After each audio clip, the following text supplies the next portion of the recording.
بسم الله الرحمن الرحيم. وإذ قتلتم نفسا فادارأتم فيها والله مخرج ما كنتم تكتمون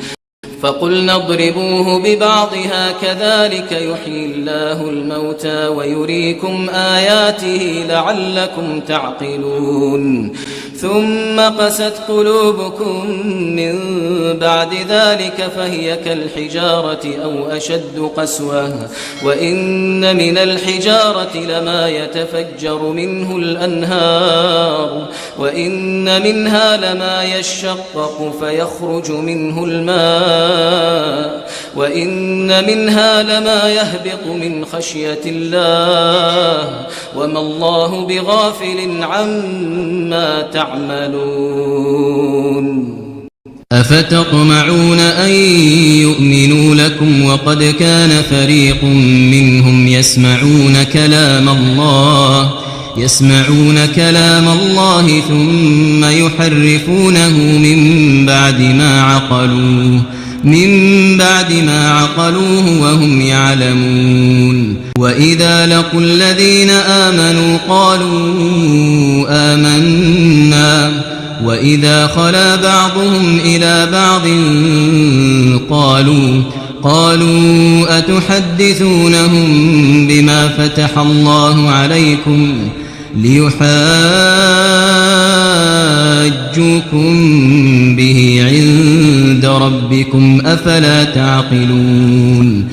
أولا يعلمون أن الله يعلم ما يسرون وما يعلنون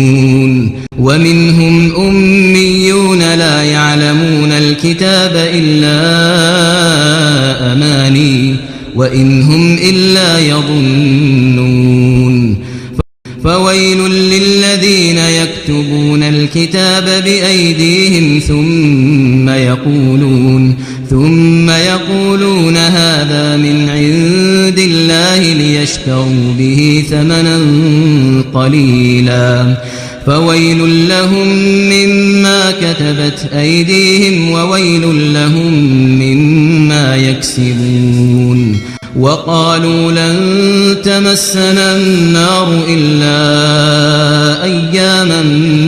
معدودة قل أتخذتم عند الله عهدا فلن يخلف الله عهده أم تقولون على الله ما لا تعلمون بلى من كسب سيئة وأحاطت به خطيئته فأولئك